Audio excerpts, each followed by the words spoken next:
구약 성경에 나오는 다윗, 데이비드라 그러죠. 다윗은 너무도 잘 아는 성경 인물이기 때문에 제가 말씀을 증거할 때 믿음의 사람으로 자주 인용하기도 합니다. 다윗은 이새의 8 아들 중에 막내 아들입니다. 물론 누나가 둘이 있긴 한데 8 형제 중에서 또 막내고 그리고 어려서부터 양을 치는 목동이었습니다.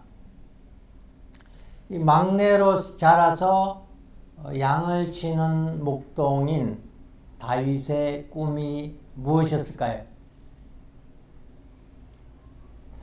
아마도 지금 내가 치는 이 양이 수십 배, 수백 배 늘어가서 아주 큰 부자가 되는 그런 꿈을 꿨을지 모릅니다.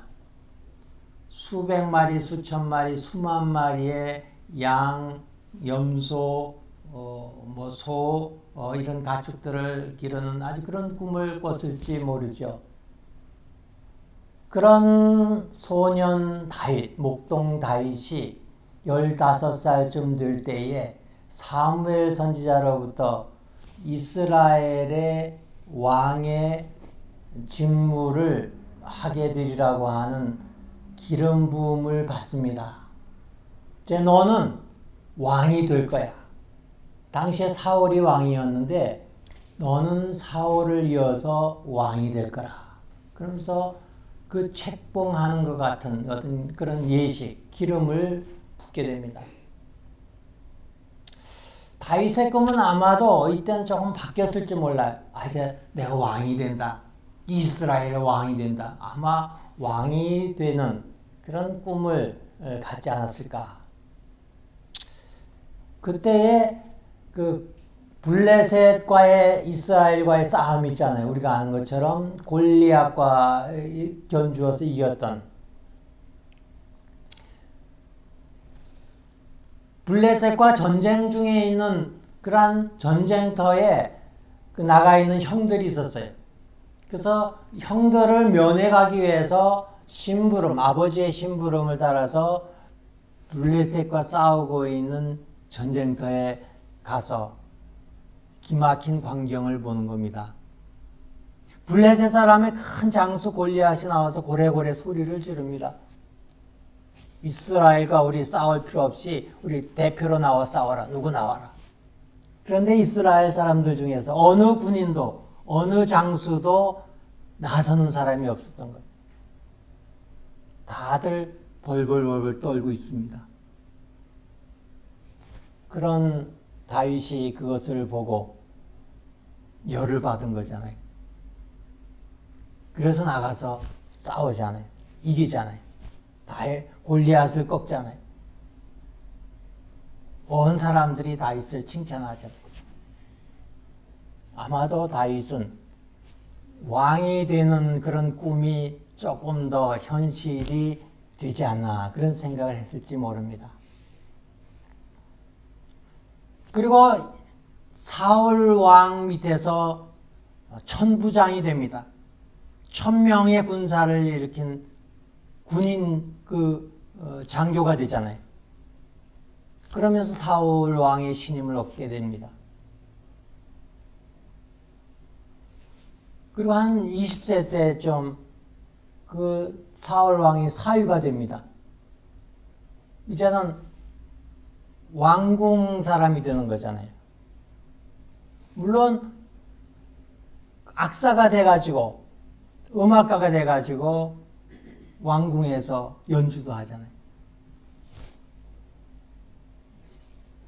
다윗의 꿈은 왕이 되는 그런 그 다윗의 꿈이 조금 더 현실로 가까이 다가왔을지 모릅니다. 그러나 사울 왕의 그 시기 때문에 다윗은 쫓겨나게 되고 산과 들과 광야와 동굴에서 피해서 도망 다닙니다. 생명의 위협을 느낍니다. 그러면서도 아마도 제 생각은 다윗은 이스라엘의 왕으로 기름 부음 받은 그 사실을 기억하고 있을 겁니다. 잊지 않고 있을 겁니다. 이 나라에 내가 왕이 될 거라고 하는 그런 꿈과 기대가 여전히 있었을 거라는 거죠. 다윗이 30세가 될 때에 드디어 왕이 됩니다. 헤브론에서 사람들의 추대를 받아서 왕이 되고, 그리고는 예루살렘 왕궁으로 다시 들어가서 진짜 이스라엘의 두 번째 왕이 됩니다. 꿈을 이룬 거잖아요. 그 후에 다윗에게는 우리의 자기의 충신인 군대 장관 우리아를 죽이고 그 와이프를, 그 아내를 자기가 취하게 되잖아요. 밧세바를 취하게 됩니다. 그 일로 인해서 다윗은 많은 어려움을 겪게 됩니다. 하나님의 징계가 어떤 것인지 뼈저리게 깨닫게 됩니다. 다윗은 70세까지 왕을 합니다. 30세에 왕이 되어서 70세 죽을 때까지 왕을 했으니까 40년 왕을 하는 동안에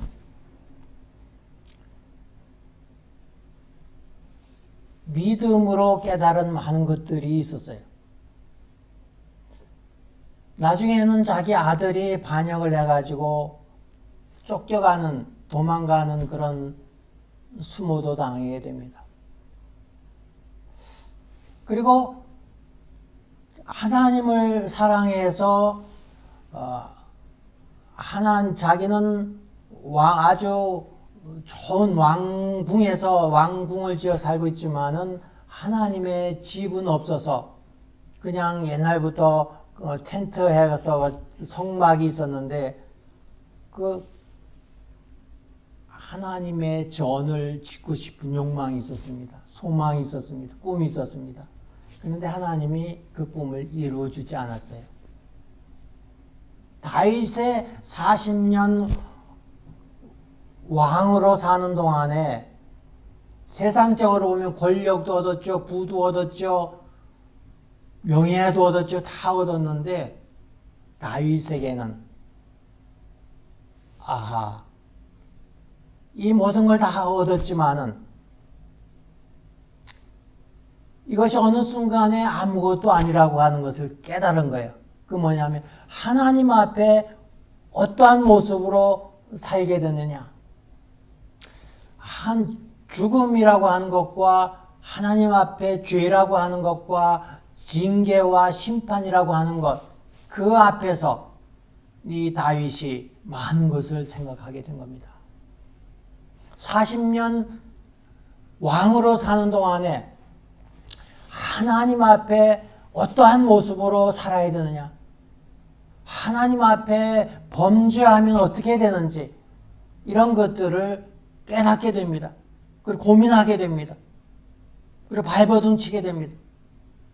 오늘 시편 39편은 39편 맨 앞에 보면은 다윗의 시 인도자를 따라 여두운 형식으로 부르는 노래, 이런 지문이 있습니다. 이 시는 다윗이 지은 시요, 다윗이 지은 그러한 작사다 이 말이죠. 근데 곡은 여두운이라고 하는 형식을 맞췄다 그 얘기는 그 다윗이 뽑은 악장 중에 한 사람이 여두운이에요. 이 여두운이 곡을 만들었다.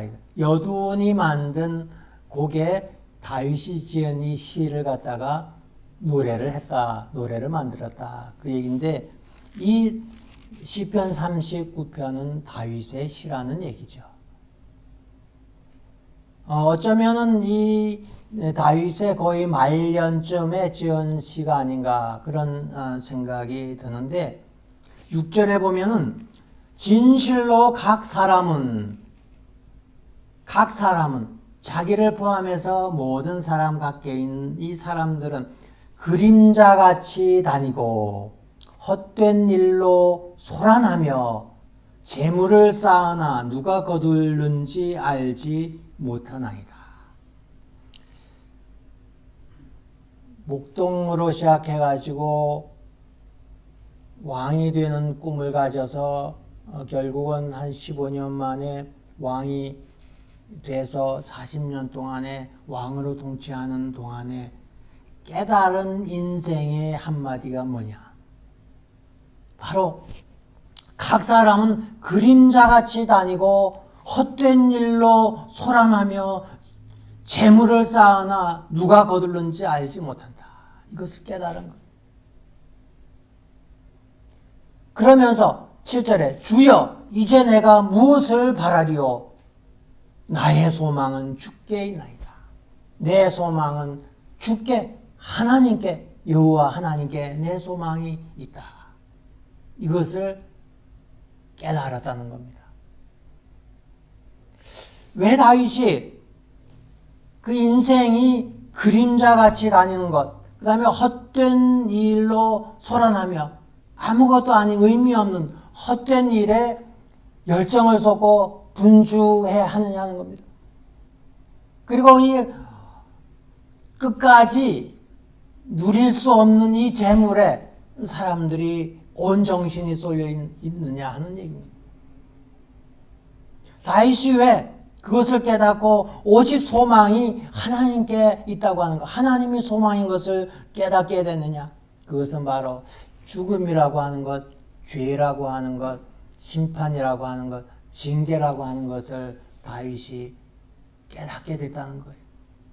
죄의 결과를 통해 하나님 앞에 범죄했을 때에 하나님으로부터 받게 되는 징계, 심판, 그 앞에는 내가 아무리 명예를 가졌어도 왕이라 할지라도 내가 세상을 다 가지는 많은 소유를 가졌다 할지라도 내가 많은 일을 하고 많은 업적을 남겼다 할지라도 하나님 앞에 범죄하여 하나님 앞에 징계받고 심판받으면 아무것도 아니 다 끝난다는 겁니다. 그래서 8절에는 나를 모든 죄에서 건지시며 나를 모든 죄에서 건져달라고 하는 것. 10절에는 주의 징벌을 나에게서 옮기소서. 주의 손이 치심으로 내가 쇠망하였나이다. 11절에 주께서 죄악을 책망하사 사람을 징계하실 때에 그 영화를 좀먹음같이 소멸하게 하시니 하나님 앞에 징계를 받으면 하나님 앞에 심판을 받으면 모든 영화도 다 하루아침에 끝난다는 겁니다. 내가 세상 모든 것들을 가지고 많은 꿈이 있고 많은 이루고자 하는 많은 업적이 있다 할지라도 하나님이 내 영혼 걷어가시면은 다 끝나는 거예요. 다 없어지는 거예요. 다 의미 없는 거예요. 다 아무것도 아니라는 겁니다.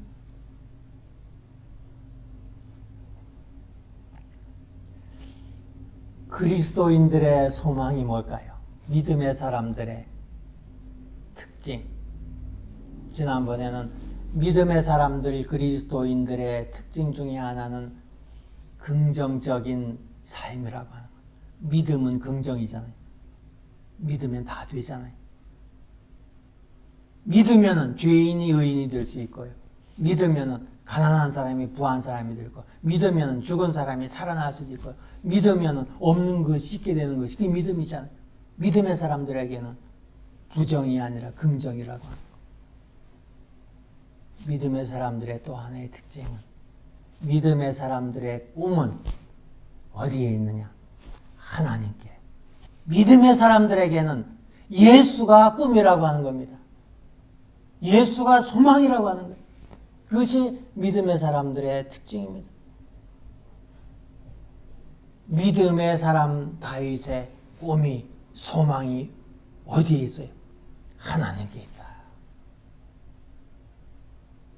목동으로 큰 목자가 되는 꿈도 꿨을 테고 왕이 되는 꿈을 꿔서 왕이 됐다 할지라도 그에게는 그것이 의미 없는 순간이 온다고 하는 것. 죽음과 죄와 심판과 징계 앞에는 모든 것이 의미 없을 수 있다고 하는 것. 깨닫고 여호와 하나님이 주님이 내 소망이라. 다윗의 신앙 고백이었던 것처럼 모든 그리스도인들에게는 예수가 소망이라고 하는 것. 왜요? 모든 인생들이 다윗과 같이 어느 순간에 죽음이라고 하는 그 앞에 서게 된다고 하는 것.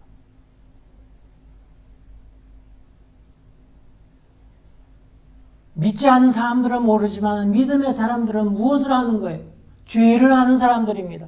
우리가 모두 다 죄인이라고 하는 것을 깨달은 사람들이잖아요. 그리고 그 죄를 용서받고 사함받은 그 방법을 알잖아요. 뭐예요? 예수 그리스도의 십자가가 우리 모든 사람들의 죄를 사해준다고 하는 것 우리가 알고 믿잖아요.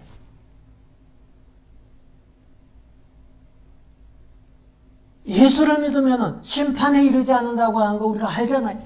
예수를 믿으면 우리가 죽지만은 다시 산다고 하는 것.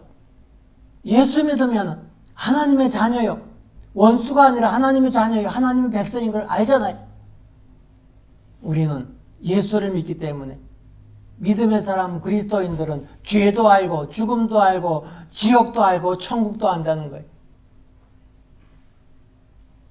그리고 우리가 예수님 때문에 예수를 믿는 믿음 때문에 우리의 죄를 위하여 대신 십자가에 죽은 그 십자가 때문에 오늘 우리는 살았고 그리고 하늘나라에 간다고 하는 것 영원한 그 나라에서 산다고 하는 것 알고 믿잖아요. 또 믿고 알잖아요. 그렇기 때문에 그리스도인들의 꿈이 뭐냐? 예수가 나의 꿈이라고 하는 것. 예수님이 나의 꿈이라고 하는 것을 인정하는 사람. 나의 꿈, 나의 소망, 예수라. 그것이 바로 그리스도인인 겁니다. 신앙인의 특징은 예수님이 꿈이라고 하는 거예요. 그러면은 예수님이 꿈인 사람들은 예수님이 소망인 사람들의 삶은 어떠한 삶일까요? 하나님이 소망인 다윗에게 있어서 인생이라고 하는 것은 그림자 같다. 실체가 없는 것과 같은 아침 안개와 같은 이런 모습이라고 느꼈잖아요. 예수가 소망인 그리스도인들은 우리의 인생이 예수의 그림자인 것을 깨달아야 합니다. 나의 인생은 임병남이라고 하는 그 이름 가지고 사는 것이 아니고 누구의 이름 가지고 살아요? 예수님의 이름 가지고 사는 거예요. 내가 예수와 함께 십자가에 못 박혀 나는 죽었고요. 이제 믿음으로 사는 나의 삶은 내 속에서 그리스도가 사는 삶이라고 하는 거예요. 나는 죽었어요. 그리스도가 살았어요. 나의 인생은 결론을 말하면 뭐예요? 예수의 그림자처럼 사는 그러한 인생이라고 합니다. 하나님이 소망이었던 다윗에게 인생이 그림자 같았다면 예수님을 믿고 예수님이 소망인 그리스도인들의 삶, 믿음의 사람들의 삶은 그리스도의 그림자, 예수의 그림자로 사는 삶이라고 하는 것. 그렇기 때문에 사도 바울은 내 속에서 그리스도가 존귀되는 삶을 살려고 했다는 것. 나는 망해도 좋다. 내 육신의 이 사람은 모습은 감춰져도 좋다. 드러나지 않아도 좋다. 그러나 예수의 이름이 나에게서 드러나야 되고 예수의 향기가 나에게서 나타나야 되고 예수 그리스도의 빛이 나에게서 전해져야 된다고 하는 그런 믿음의 삶을 고백을 했듯이 오늘 그리스도인들, 예수가 꿈이요 소망인 그리스도인들의 삶은 예수의 그림자로 사는 삶이 되어야 된다고 합니다. 그런데 많은 사람들은요, 예수의 그림자로 살기를 원하지 않습니다. 예수 믿으면서도요. 예수 믿으면서 예수를 이용해서 내가 좀 뜨고 싶은 삶을 사는 겁니다. 특별히 목회자들, 주의 종들이 거기에 빠지기 쉬운 거예요. 유명하게 되는 사람들이, 많은 사람들이 넘어져요. 걸려 넘어져. 왠지 알아요? 교만해지잖아요. 예수의 그림자로 살겠다고 하는 그러한 믿음과 고백으로 주의 일도 하면은 시험 들지 않는데 예수의 그림자로 사는 것이 아니라 내가 실체로 살고 마치 예수님의 십자가가 나의 그림자처럼 그렇게 살려고 하면요, 다 넘어져요. 다 걸려 넘어져요. 예수가 꾸민 그리스도인들은 나의 인생이 예수의 그림자로 살아야 됩니다. 두 번째는 하나님을 소망으로 삼았던 다윗에게 있어서 헛된 일로 소란하며, 헛된 일, 아무 의미 있는 일에 열정을 가지고 그 일을 위해서 매진을 하고 그 일을 위해서 살 듯 죽을 듯 길을 쓰고 사는, 동분서주하는 그러한 사람들, 헛된 일에 그걸 보았다는 겁니다. 어쩌면은 다윗 자신의 모습이었는지 몰라요.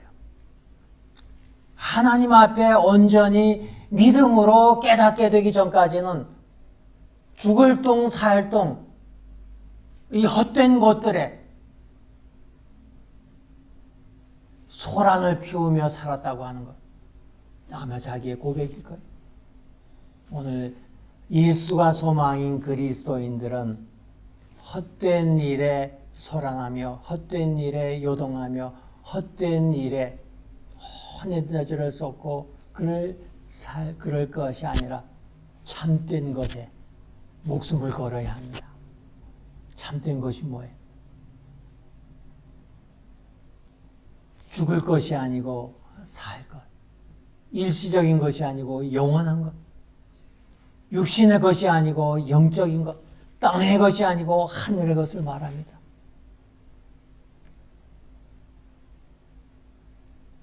헛된 것이 아닌 참된 것, 영원한 것, 진리를 위해서, 하늘의 그 일을 위해서, 썩어질 그런 육의 양식이 아니라 영원한 생명의 양식을 위해서, 죽이는 것이 아니고 살리는 것을 위해서, 잠깐 사는 그 육신의 삶이나 영원한 인생의 삶, 그걸 위해서 우리는 목숨까지도 내어놓고 그 일에 매진해야 된다고 하는, 열정을 보여야 된다고 하는 겁니다. 헛된 일에 소란 피우고 열정 부리고 분주할 것이 아니라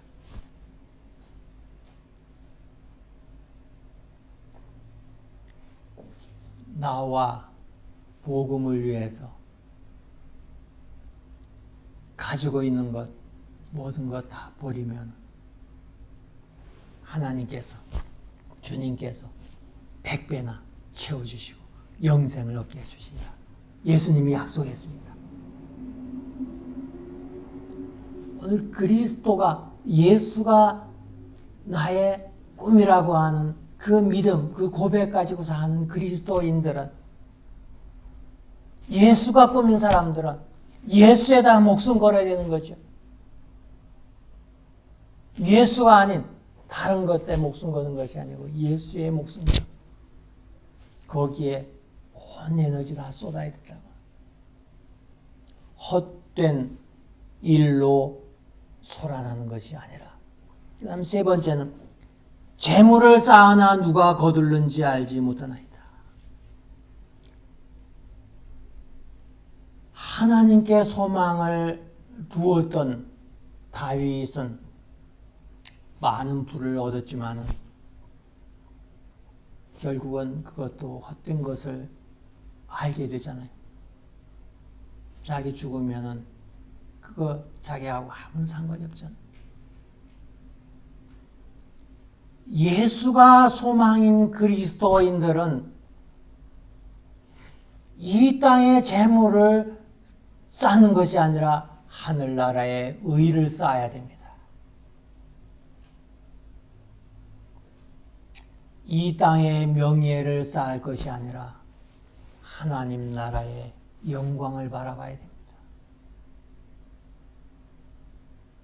예수가 소망인 사람, 예수를 바라보는 사람, 예수를 희망으로 예수 붙잡고 예수 따라가는 그 삶,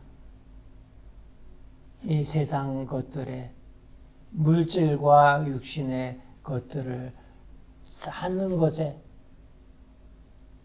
소망을 두면 안 된다고 하는 거, 열정을 품으면 안 된다고 하는 거. 주님 바라보며 하늘나라에 쌓을 의를, 그 나라의 상을 축적해야 된다고 하는 겁니다.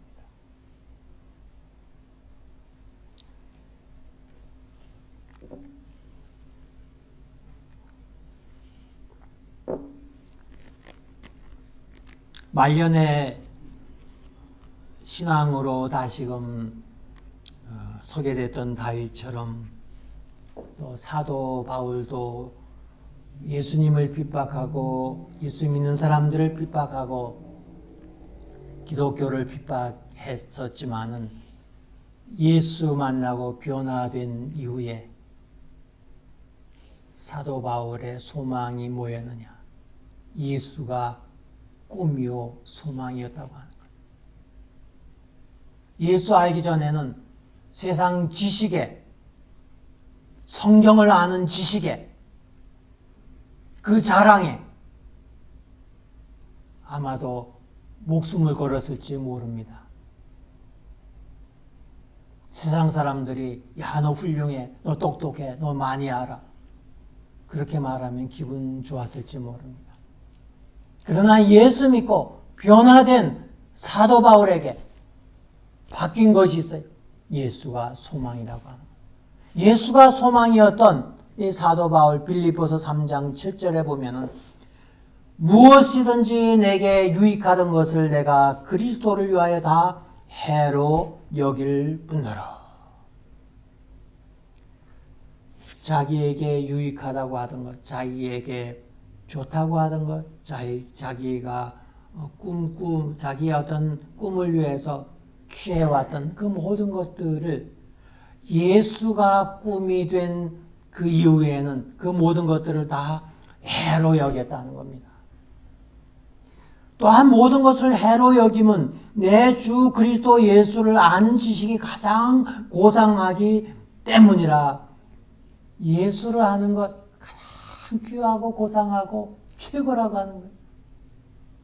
예수가 꿈인 사람, 예수가 나의 꿈이라고 하는 사람, 예수 바라보면 즐거워하고 기뻐하는 그 그리스도인들에게는 예수님을 아는 것, 복음을 아는 것, 구원을 아는 것, 십자가의 도를 깨닫는 것이, 그것이 얼마나 귀하고 얼마나 재미있는지 그것을 깨닫는 사람들이라고 하는, 깨달아야 된다고 하는, 사도 바울이 그랬다고 하는 겁니다. 내가 그를 위하여, 나의 꿈인 예수 그리스도를 위하여 모든 것을 잃어버리고 배설물로 여김은 그리스도를 얻고 그 안에서 발견되려 함이니. 귀한 고백인 겁니다. 그리스도를 알고 그리스도를 깨닫고 그리스도가 꿈이 된 사도 바울에게 있어서 그리스도를 위해서는 그 세상 모든 것들은 다 버렸다고 하는 것, 어쩌면 배설물처럼 그렇게 다 버린 이유는 뭐냐? 그렇게 다 버리고 대신 거기에 그리스도로 채워지기를 바랬다고 하는 겁니다. 11절에는 빌립보서 3장 11절 어떻게 해서든지 죽은 자 가운데서 부활에 이르려 하노니. 사도 바울의 관심이 어디에? 어떻게 해서든지 부활에 이르려고 한다. 어떻게 해서든지 영생하기를 바랬다고 하는 것. 어떻게 해서든지 하나님 나라에서 영원히 사는 삶을 추구했다고 하는 그것이 바로 예수 그리스도잖아요. 그래서 예수 그리스도가 꿈이었다고 하는 겁니다. 예수 그리스도가 소망이었다고 하는 겁니다.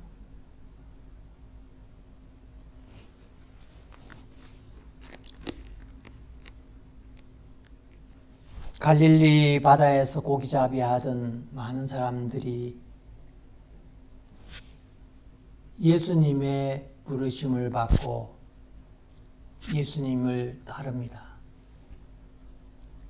고기 잡아서 생활하고 고기 잡아서 팔아가지고 생활비 쓰고 고기 잡아서 부자 되고 싶은 그런 꿈 꿨던 갈릴리 바다 어부들에게 꿈이 바뀌었어요. 예수가 꿈이었다고. 요한복음 6장 68절에는 베드로가 이야기하는 그런 고백입니다. 주여, 영생의 말씀이 주께 있사오니 우리가 누구에게로 가오리까? 영생의 말씀이 주께 있으니 우리가 누구에게로 가오리까? 그리고 예수님이 고난을 받기 전에 마가복음 14장 31절에는 베드로가 힘있게 말하되 내가 주와 함께 죽을지언정 주를 부인하지 않겠나이다 하고 모든 제자도 이와 같이 말하니라. 예수가 꿈이었던 사람, 예수를 바라보며 꿈꾸고 예수를 따라갔던 제자들의 고백은 영생의 말씀이 주께 있기 때문에 우리가 어디로 갈 거냐? 안 가겠다는 겁니다. 주와 함께 죽을지언정 주를 부인하지 않고 주를 떠나지 않겠다고 제자들이 고백하잖아요. 그런데 어떻게 돼요? 베드로가 예수님을 모른다고 3번이나 부인합니다. 나 관계없어. 나 예수와 관계없어. 나 같은 사람 아니에요. 같은 폐 아니에요. 예수님이 나의 구세주요, 예수님이 나의 꿈이요, 예수님이 나의 소망이라고 고백하는 우리 그리스도인들. 영생의 말씀이 주님께 있기 때문에 결코 주님을 버리지 않겠습니다. 그렇게 우리가 고백하고 살지만은 우리는 때로는 흔들려요. 위기가 오기도 하고요. 만 도전이 옵니다. 그때 흔들리고 넘어지기도 합니다. 요즘처럼 팬데믹이 와가지고 코로나 팬데믹이 와가지고요. 자업도 잃게 되고 뭐 경제적으로도 어렵게 되고 정신적으로도 복잡해지는 이때에 오직 예수로만 기뻐하고 예수가 나의 기쁨이요 소망이라고 하는 그런 신앙 고백도 이럴 때 흔들릴 수 있다는 거예요. 돈이 있어야지 우리의 가정이 살아가는데 예수가 꿈이 다른 것에 더 관심을 가질 그러한 환경일 수 있다는 겁니다.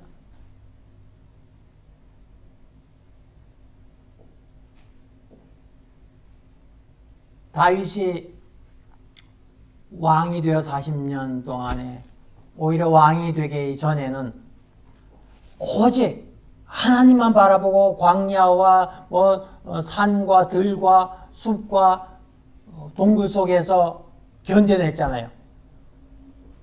근데 오히려 왕이 되고 난 후에 더 많은 시험에 걸려서 넘어집니다.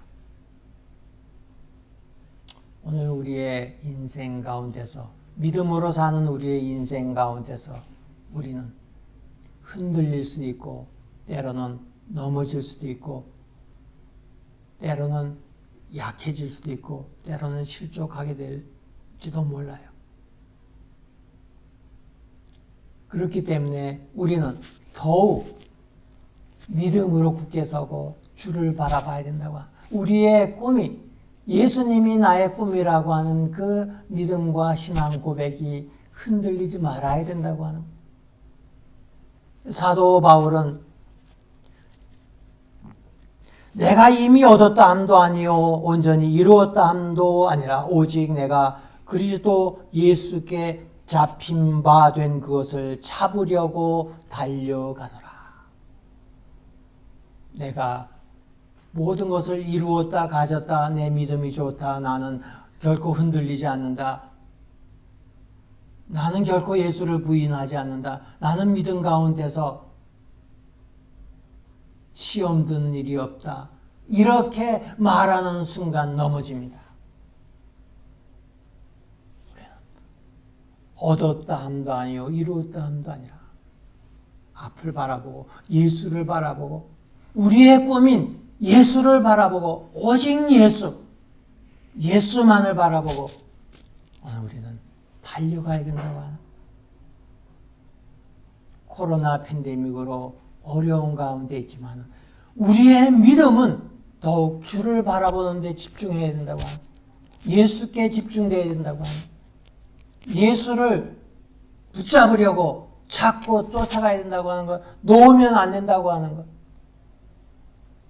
더욱 예수를 굳게 잡고 믿음으로 쫓아가는 예수가 나의 꿈과 소망이라고 하는 것을 더 확실히 고백하며 그리고 그 예수를 붙잡고 나아갈 때 끝까지 믿음으로 승리하는 여러분들 되시기를 축원합니다.